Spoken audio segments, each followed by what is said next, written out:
وحده لا شريك له.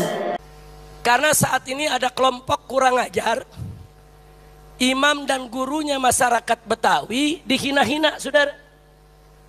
Siapa gerangan yang saya maksudkan? Salah satunya adalah Mufti Betawi Habib Utsman bin Abdullah bin Aqil bin Yahya, saudara. Habib Utsman bin Abdullah bin Aqil bin Yahya adalah mufti Betawi di zamannya. Banyak muallim-muallim Betawi menjadi muridnya. Di antaranya Tuan Guru Abdul Majid dari Pekojan, Tuan Guru Marzuki dari Klender, saudara. Tuan Guru Mujtaba dari Jatinegara, Tuan Guru Mugni dari Kuningan. Siapa yang nggak tahu, saudara? Itu semua tuan-tuan guru besar di Jakarta, saudara. Semuanya murid Habib Utsman bin Yahya. Enggak sampai situ, Habib Ali bin Abdurrahman Al-Habsyi Kuitang juga murid Habib Utsman bin Yahya, saudara. Bahkan saudara Habib Ali yang bernama Habib Abdul Qadir Al-Habsyi menjadi menantu Habib Utsman bin Yahya. Tahu-tahu sekarang, saudara, ada sekelompok orang seenaknya menghina-hina daripada Habib Abdurrahman, Habib Utsman bin Yahya, saudara. Mereka bilang apa? Habib Utsman ini bukan Habib. Habib Utsman ini antek Belanda, antek penjajah. Habib Utsman ini pengkhianat negara. Kurang ajar. Ini orang-orang dari luar Jakarta yang nggak tahu siapa Habib Utsman seenaknya menghina. Makanya saya minta habaib dan ulama-ulama Betawi jangan diam kalau guru besar kita dihina. Takbir. Saudara, pondok-pondok pesantren di Jakarta dan sekitarnya, di Depok, di Bekasi, di Tangerang, di mana-mana sekitar Jakarta, hampir semua, saudara, mengajarkan kitab sifat 20, saudara. Kitab Manhajul Istiqamah, saudara. Kitab Adabul Islam, saudara. Aneka ragam kitab, 100 kitab lebih dikarang oleh Habib Utsman bin Yahya dan dipakai di pesantren-pesantren kita. Tahu-tahu ada kunyuk. Lo tahu kunyuk gak? Bahasa mana tuh kunyuk? Ada kunyuk pakai ngomong Habib Utsman bin Yahya antek Belanda. Ye, pala lo bomenyan. Oh, mereka punya dalil. Katanya apa? Kami punya bukti. Karena Habib Utsman bin Yahya diangkat sebagai mufti, disetujui, direstui oleh pemerintah Hindia Belanda. Itu bukti, berarti Habib Utsman antek Belanda. Jawab jangan. Yang kompak, jawab jangan. Jawab jangan. Kapan? Tahun depan deh. Biar gue diundang lagi. Ya bukan, jangan diborong sekarang. Diborong sekarang urusannya besok gue nggak diundang lagi. Lanjut jangan deh. Jawab jangan. Betul. Saudara, banyak jenderal TNI dulu di zaman Belanda, mereka ikut menjadi pasukan Kenil, saudara. Kenil itu tentara buatan Belanda. Mereka masuk jadi Kenil. Setelah mereka masuk jadi Kenil, mereka diajarkan bagaimana cara megang senjata, bagaimana cara perang, bagaimana cara lempar granat, saudara. Semua diajarin. Jadi mereka bisa tempur. Di antara yang jadi Kenil siapa? Pak Harto jadi Kenil, saudara. Banyak. Abdul Haris Nasution jadi Kenil, saudara. Pak Yani jadi Kenil, saudara. Salah satu pahlawan revolusi. Semua ikut jadi Kenil. Apa kita mau sebut mereka pengkhianat? Apa mereka harus kita sebut antek Belanda? Enggak. Itu strategi. Mereka masuk, mereka belajar ilmu perang, mereka belajar gunakan senjata. Begitu saatnya tiba, mereka lawan Belanda, saudara. Takbir. Bagus tidak? Saudara, Bung Karno itu dulu jadi mandor Romusa. di zaman Jepang, saudara. Bahkan banyak jenderal-jenderal TNI dulu, mereka kerja sebagai peta, pasukan pembela tanah air. Peta itu dibentuk oleh Belanda, saudara. Dibentuk oleh Belanda. Bung Karno dibentuk peta, dibentuk oleh Jepang. Maaf, saudara. Kenil dibentuk oleh Belanda. Peta dibentuk oleh Jepang. Banyak orang kita ikut peta, saudara. Diajarkan oleh Jepang bagaimana cara lawan Belanda, bagaimana cara lawan Inggris yang mau kembali lagi ke Indonesia. Dikasih senjata sama Jepang, ini senjatanya, lawan mereka. Saudara, Bung Karno ikut, jenderal-jenderal ikut, saudara. Terus apa kita mau sebut Bung Karno antek Belanda? Apa kita mau sebut Bung Karno antek Jepang? Nggak bisa, saudara. Itu strategi, saudara. Diambil ilmu perangnya, diambil senjatanya, begitu tiba saatnya gunakan untuk usir Jepang. Betul? Takbir. Berarti saya tanya, strateginya bagus gak? Bagus gak? Saudara, dulu di zaman Belanda nggak boleh ada organisasi berdiri tanpa izin Belanda. Mana boleh. Jamiat Khair, organisasi Islam pertama yang muncul di Indonesia, saudara, diizinkan Belanda. Muhammadiyah lahir di Yogyakarta, saudara, sebagai organisasi Islam. Izinnya dari siapa? Belanda. Nahdlatul Ulama, saudara, muncul dipimpin oleh almarhum Hadratus Syekh Kiai Haji Hasyim Asy'ari radhiyallahu anhu. Izinnya dari siapa? Belanda. Enggak diizinkan, bubar, saudara. Nah, apa berarti Kiai Hasyim Asy'ari antek Belanda? Ayo saya tanya, antek bukan? Antek bukan? Apa berarti Kiai Haji Ahmad Dahlan antek Belanda? Antek bukan? Antek bukan? Jangan sembarangan nuduh antek, saudara. Itu strategi, saudara. Para habaib ngelihat, wah ini bahaya ini. Belanda ngadu domba umat, Belanda mecah belah umat, politiknya divide et impera, saudara. Bagaimana jaga umat? Oh, mesti punya organisasi. Oh, mesti punya madrasah yang resmi. Oh, itu harus izin Belanda. Minta izin sama Belanda. Tapi gunakan madrasah tersebut sebagai pusat perjuangan Islam. Bagus tidak? Bagus tidak? Apa habaib di Jamiat Khair antek Belanda? Enggak begitu, saudara. Enggak sampai di situ, saudara. Dulu orang di Indonesia kalau beli tanah, saudara, harus ada verponding sama agendomnya. Betul? Betul? Nah, saya mau tanya, verponding itu surat tanah dari siapa? Belanda. Agendom surat tanah dari siapa? Belanda, saudara. Lalu apa rakyat Indonesia yang ngurus itu surat buat menyelamatkan tanahnya mau disebut antek Belanda? Nggak bisa. Sebab kalau dia nggak urus, tanahnya disita, tanahnya diambil. Itu namanya strategi. Jangan sampai tanahnya diambil Belanda. Betul? Kalau begitu kakek moyang kita nih semua yang dulu ngurus perponding, agendom, surat tanah dari Belanda, antek bukan? Antek bukan? Berpikir yang cerdas, emang kunyuk kan gak punya otak.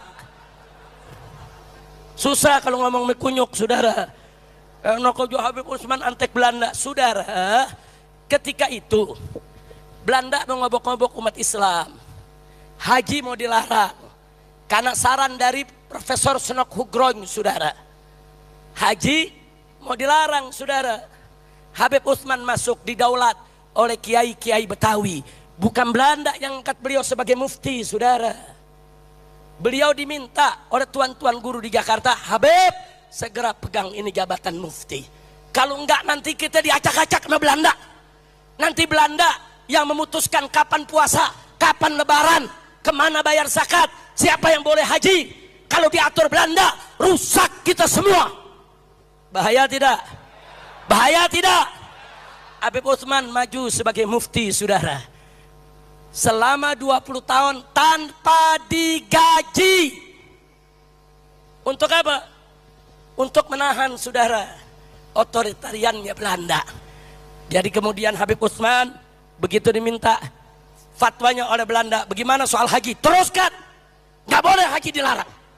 Sampai akhirnya penentuan awal Ramadan, penentuan Idul Fitri, penentuan Idul Adha, Belanda sepenuhnya menyerahkan kepada Habib Utsman. Bagus tidak? Bagus tidak? Nah kalau Idul Fitri diatur Belanda, kacau gak? Lebaran sekarang bisa dibilang rusak media. Tidak? Berjasa tidak? Enggak. Supaya umat Belanda. Akhirnya permohonan ini diterima, tapi setengahnya saudara. Maksudnya apa? Dalam perdata diizinkan oleh warisan, semua diizinkan Belanda. Pakai hukum Islam. Makanya Belanda membuka pengadilan syariat saudara. Di zaman Belanda ada pengadilan syariat saudara. Masya Allah. Dan sampai hari ini saudara, semua masukan hukum di pengadilan syariat di zaman Belanda yang merupakan ide dan saran dari Habib Utsman hari ini masuk ke dalam KHI, kompilasi hukum Islam yang digunakan oleh pengadilan agama. Takbir. Cuma Belanda nggak setuju kalau hukum pidananya mencuri potong tangan, saudara, berjudi atau mabok-mabokan dicambuk, Belanda nggak setuju. Urusan rumah tangga, urusan keluarga diizinkan oleh Belanda. Bayangkan kalau saat itu kita nggak punya mufti, Belanda seenak-enaknya bikin aturan rumah tangga, kacau tidak? Kacau tidak? Nah ini namanya bagi-bagi tugas. Habib Utsman mengamankan itu, yang lain mengamankan yang lain. Jadi saya tanya, kalau gitu Habib Utsman antek Belanda bukan? Antek Belanda bukan? Takbir. Orang-orang yang hari ini ada di Indonesia, yang berani siapa? Yang berani adalah mereka orang-orang Indonesia yang leluhur mereka ada di Surabaya pada tanggal 10 November 1945. Mereka bilang mereka pemberani. Hei, kamu dan keluargamu ketika 1926 rakyat Banten perang, kamu dan keluargamu ada di mana? Ketika 1888 Cilegon perang, ente dan keluarga ente ngumpet di mana? Ketika 1825 perang Jawa, ente dan keluarga ente ada di mana? Ane cari kagak ada. Ketika Banten dan POC 1750 perang, acak-acakan kunciran, hangus rata itu Karawaci, caringin hancur lebur. Kita ingin mengusir para penjajah di bumi Banten dan DKI Jakarta. Kita perang, leluhur kita mati, ente sama keluarga ente ada di mana? 1654 perang Cisadane dengan gaya manuk dadali, tentara Kesultanan Banten mengusir penjajah VOC, merebut Cipondoh, merebut Kunciran, merebut Sudimara, merebut Pinang agar kembali berada di bawah kekuasaan Kesultanan Banten, anak negeri sendiri. Ketika itu ente dan keluarga ente ada di mana?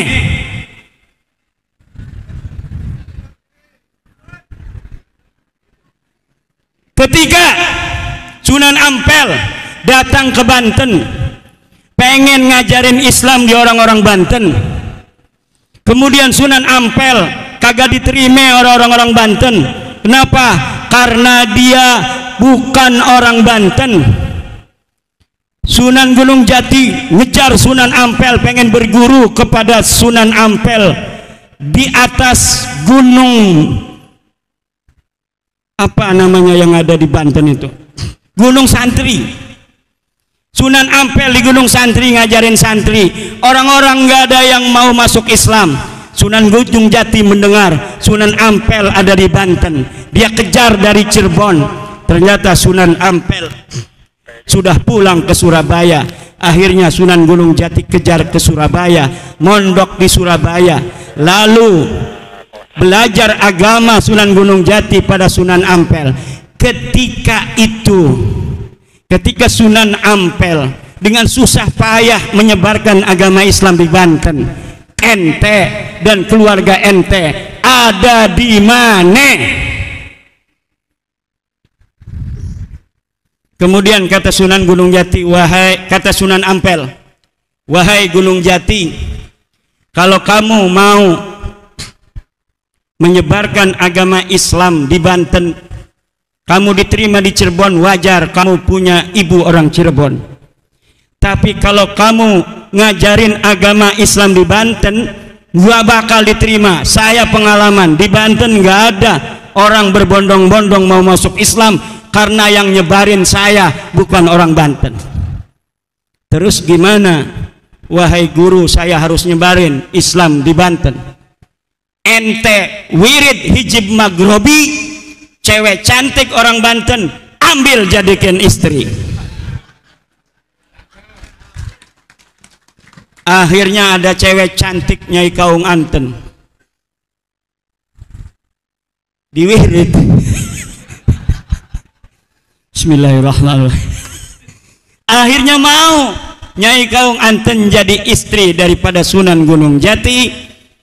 Kemudian lahirnya Maulana Hasanuddin Banten, dan akhirnya Maulana Hasanuddin menyebarkan agama Islam diterima. Li'anna lisanahu lisanu Banten wa adatahu adatu Banten wa hum ya'tarifuna bi annahum kahwa bi annahu kahum. Orang-orang yang berpikir seperti ini dalam cara-cara menyebarkan agama Islam di Nusantara tidak akan mengalami benturan dengan orang-orang Indonesia. Dan hampir seluruh para wali-wali yang ada di Indonesia, min Aceh ila Lampung, wa min Merak ila Banyuwangi, wa min Bali ila NTT, wa min Maluku ila Papua, ada cara-cara pernikahan yang ditempuh untuk menyebarkan agama Islam. Walaupun tingkat keberhasilan mereka di bumi Indonesia bermacam-macam, tetapi caranya satu, cara tasamuh, toleransi, saling asah, saling asih, menyentuh hati, bukan dengan kekerasan dan perang.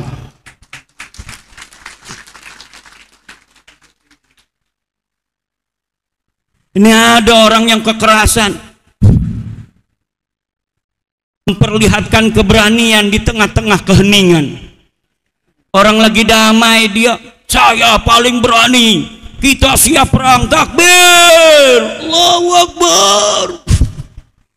Kata polisi, saya juga Allahu Akbar. Mau perang dengan saya, ini Allahu Akbar, itu Allahu Akbar, samiallahu liman hamidah. Giliran zaman perang kagak ada di sejarah, gimana urusannya? Kita baca-baca, ini ada kagak yang mati di medan perang? Ada enggak nih dari suhada-suhada 10 November? Kagak ada. Ada enggak di 1888 perang Cilegon? Kagak ada. Yang ada fatwa bahwa yang berontak pada orang kafir Belanda itu adalah orang yang melawan ajaran agama. Na'udzu.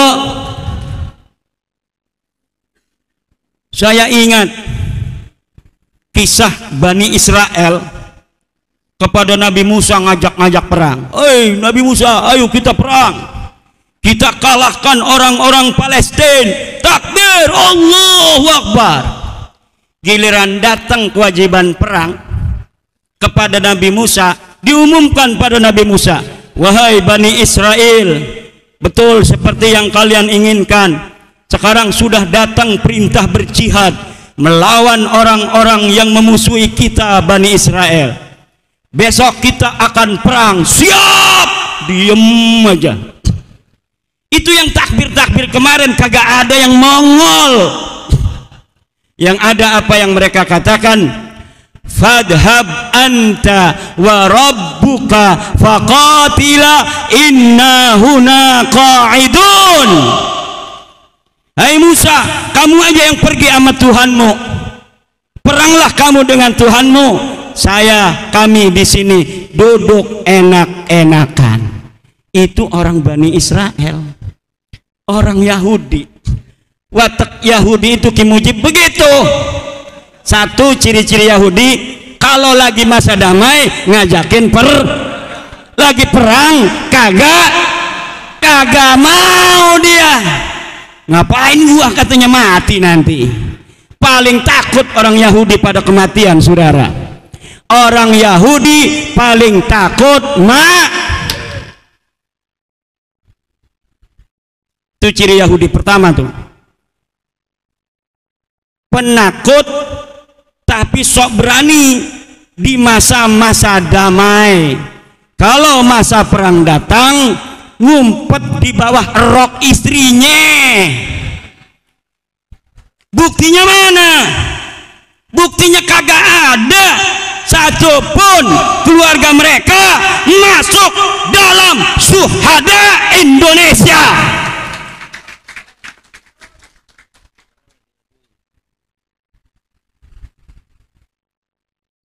Coba yang pura-pura berani itu, yang sok berani, urut dari namamu sampai Ubaidillah, ada nggak yang mati di medan perang? Urut. Jangan bawa-bawa Panglima Hunain Sayyidina Ali, jangan bawa-bawa Panglima Karbala Sayyidina Husain. Mereka adalah cucu Rasulullah. Tapi urut dari Ubaidillah sampai namamu, ada tidak yang mati di medan perang?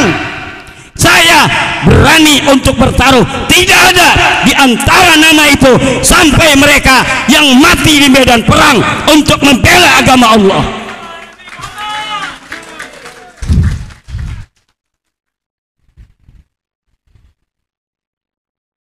Ini ada penyanyi dari Solo, reinkarnasi ini. Yang kedua, adat-adat orang Yahudi itu tafakhur bil ansab. Apa? Tafakhur, membangga-banggakan nasab. Ini adalah kelakuan orang-orang Yahudi. Mereka menganggap dirinya asy-sya'bul mukhtar, suku bangsa yang terpilih. Inna nadhi'ab wa ghairuna qati'un minal ghanam. Kami adalah serigala, selain kami adalah seiris daging kambing saja. Bukan kambing, seiris daging kambing. Makanya mereka tidak mau orang Yahudi menikahkan anak-anak perempuan mereka dengan laki-laki yang bukan Yahudi. Ini ciri-ciri ketiga Yahudi.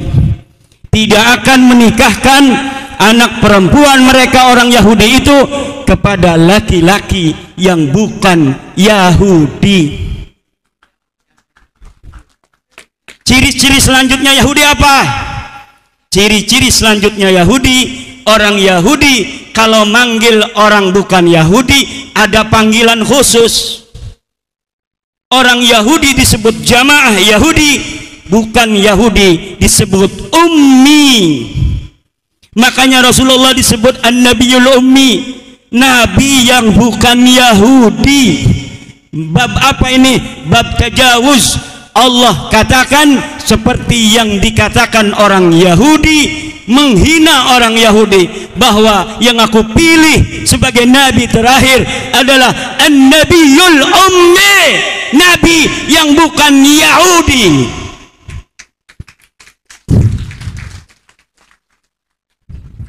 Orang-orang yang memanggil selain keluarganya dengan sebutan khusus dicurigai ada gen-gen Yahudi di sana.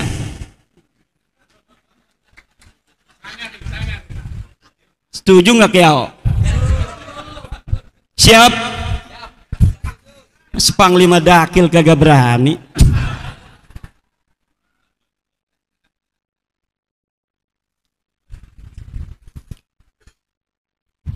Marilah saudara-saudara, para santri-santri pada suka